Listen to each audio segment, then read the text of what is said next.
uncles and aunts that say things like, look at this foreigner, she's speaking Malayalam better than you. Abuela parnatpole.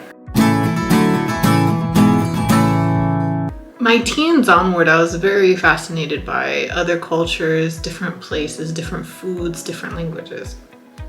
And when I first started teaching at 21, I had gone to South Korea. So that was my first time leaving the States and really going to a new place, trying to learn the local cultures and the local food and understand the culture and the people and their history.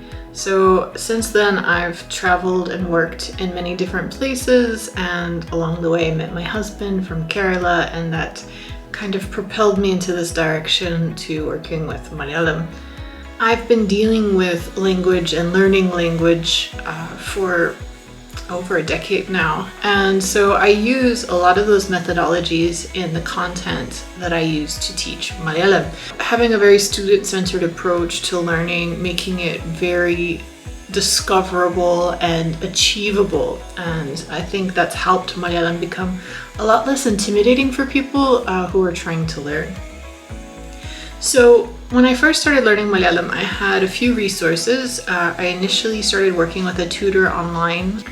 Here with Erlikutti, it started as kind of a fluke. I initially started as a studygram, so that's like a section of Instagram where people upload their notes and they share concepts with each other, and anyone who's studying the same topic can share their notes with each other, like an exchange kind of a thing.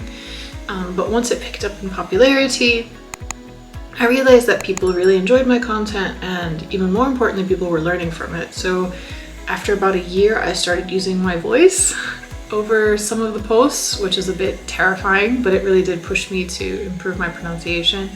And then after I crossed 10,000 followers on Instagram, I started a YouTube channel. So I had to learn how to do video editing and posting and scheduling and all these other things. I had to learn it all basically as I went. My first vlog took probably a week to make, just because I didn't know how to edit or add subtitles or any of that. So, and now I've expanded to doing the lessons on Discord, and that's fantastic. And I strongly feel that, you know, there can be methods and there can be practices put in place to ensure that both languages are preserved. The English for whatever economical, social reasons, and the mother tongue for cultural and identity reasons. I mean, you see people in Europe and other parts of the world that are bilingual, trilingual, and it's not that they said you have to learn English so you have to forget German. You know, you have both. There's bilingual education. And I think that's really important. Is languages each have their own importance, and it's not for us to decide like this is more important or this is less important, because that's an argument I get a lot, is why waste your time on a language like Malayalam? And it's really the mindset. I understand that people are in a position where if they have limited time and resources, they need to pick the one thing that's going to generate the most return. But I think that society, governments, educational policies need to rework themselves in a way so that people don't feel like they have to make a choice, that they can access both and benefit from both.